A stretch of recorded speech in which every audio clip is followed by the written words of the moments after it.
Hi. Okay, so have you ever thought about living in a hotel? Or have you ever wondered what the life of somebody who lives in a luxury hotel is like? Well, the whole proposition is turned on its head in this beautiful, beautiful book called A Gentleman in Moscow by Amor Towles. If it looks a little bit familiar, it should be. It's actually a show on Amazon Prime right now, and it's a couple of episodes in. So if you really don't feel like reading the book, I suggest that you can watch the show. But please do read the book. It is really a work of art. Like it's a beautiful book that when I finished reading, I actually didn't want to put it down. Like I wish that it had not actually ended. So that doesn't happen very often when you read books, right? You can read a lot of books and you can actually feel quite relieved when they're over. But that's not the case. And before I talk about this book, I just wanted to know from all of you, now that I'm actually going through my bookshelf and I'm trying to think of like different books to talk about, I kind of regret that I haven't underlined portions in many of the books because I feel like that would have been easier for me to go back to and refer to some of the more beautiful parts. I think it's because I always felt like I underlined books when I was in school. And so the books that I'm reading, I don't want to disturb them.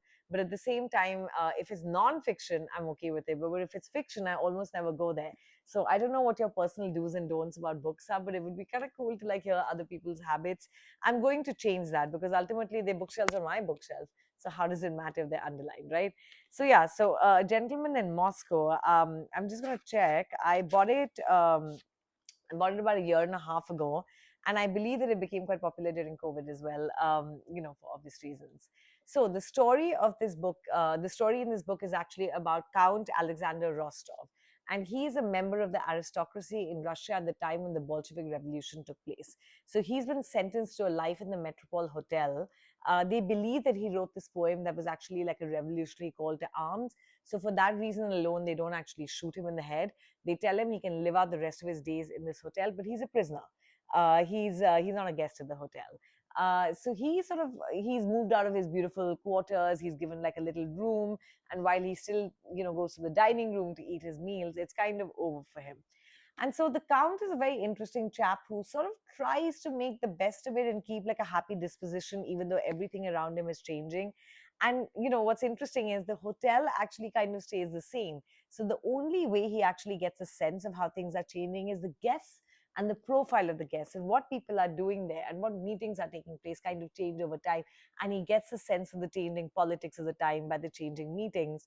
Now, in all this, there's a girl called Nina who starts visiting the hotel with her father.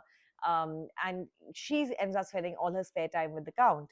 And through Nina and through discovering like different parts of the hotel, like where the staff hang out in the kitchen and, where the caretaker hangs out on the roof and just like what happens behind the scenes, he actually leans into being under house arrest and he has a second life almost in the hotel because he gets to know all the staff members who he would have previously probably not really paid attention to, right? He would have just ordered his wine and his dinner and got on with his day. So the Count actually starts like experiencing this new life in the hotel. He has moments, of course, when he realizes this is not a lovely life. He's actually a prisoner and he thinks about killing himself or he thinks about running away, but he never ends up doing it. And so over the years, he forms this bond with Nina. And then when Nina visits as a teenager, he realizes that Nina has changed as well. She's kind of bought into the politics of the day and the propaganda of the day. And so Nina herself has changed and he's quite disappointed by that. And he feels like she's sort of talking the language of this Russia that he can't relate to, right? It's like communist Russia coming to life.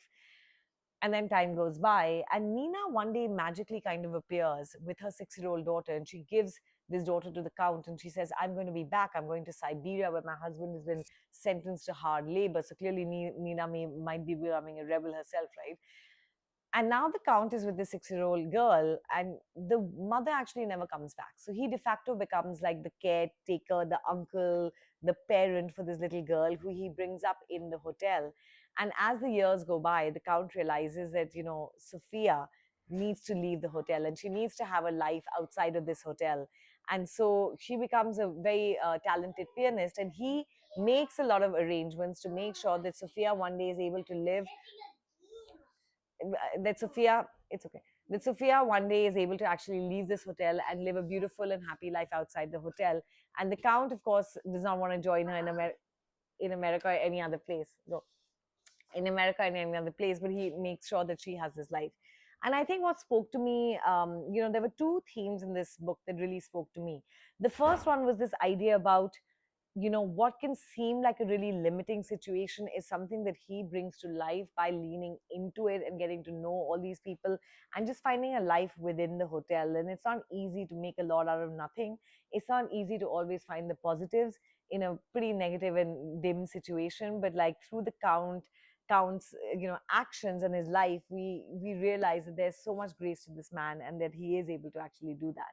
But the second big thing is that he finds a lot of purpose in his life through becoming a parent or a de facto parent. So the idea that taking care of this little girl, and how he does it so thoughtfully, he's so unprepared for it, right? Like somebody just lands up and gives him a 6-year-old girl, and the first time they have a meal, like she wants to go to the bathroom and she doesn't know how to ask him, and he like does not even realize that's what she wants to do. And I think one of the waiters like tells him that she might need to go to the powder room, and then he realizes, he looks at her clothes and says, gosh, I haven't even helped her unpack. And so he has to learn to become a parent and share his space with her. But equally, he has to learn one of the most heartbreaking things about being a parent, which is understanding when to let go, right? And understanding when the child now has a life beyond you, and you need to enable that life to take place, and you need to set up the conditions and give them the best of you, but you need to actually also step back and let them go and see the world for themselves. And in this book, of course, is very dire because it's communist Russia and it's like being trapped in a hotel, but it could be a metaphor for so many families and lives, and just being able to make sure that you can do this almost like a sacrifice, but really it's not a sacrifice. It's like it's making the perfect conditions happen so that your child can flower in the world, which is beyond your reach. So yeah, it's a beautiful book, and I really hope, I guess I've given a lot away, but I really hope that you do enjoy reading it, because it really is a beautiful read. Okay, and now to my recommendation for kids. This is called The Circus Ship. And I have enjoyed this book so much with my daughter. We have read it like millions of times over. Sometimes we've not even read the words because we know them so well, and we've just looked at the illustrations and made our own stories. So it really is the gift that keeps on giving. um, it's a very colorful book based loosely on real events. A circus ship actually bangs into an iceberg, and all these animals are scattered all over the sea, and they manage to somehow, they're wet and they're cold, and they're just pathetic, but they manage to kind of get to this island. They drag themselves out of the cold, icy water. They go to this island where everybody is just freaking out when they see all these wild animals, right? When they wake up, like they can't believe there's a lion, there's a zebra, there's an elephant. But over time, the tiger one day dramatically saves a little girl's life, and so the residents of this island, they come to accept the animals, and they come to realize the animals are really very friendly. So one day when the baddie, the circus owner, comes back to take the animals back to the ship, and back to the circus where they're going to work, all these residents band together and they actually protect these animals, and they make sure that he is not able to find even one animal, so he goes home empty handed. And I think it's such a beautiful story about accepting, in a way, the unknown, or welcoming new people into your fold, or giving them a chance. And I think that's a theme in this book that is also, in a way, in the book before, which is like the count also leaned into so many people he didn't previously know, and he found some value in being with them, and a friendship with them. And the same in this book is just about getting to know new people, circumstances, and giving them a chance, and finding that you can make very rich relationships where you only saw fear. So yeah, so that is the two books of the day: The Circus Ship and A Gentleman in Moscow.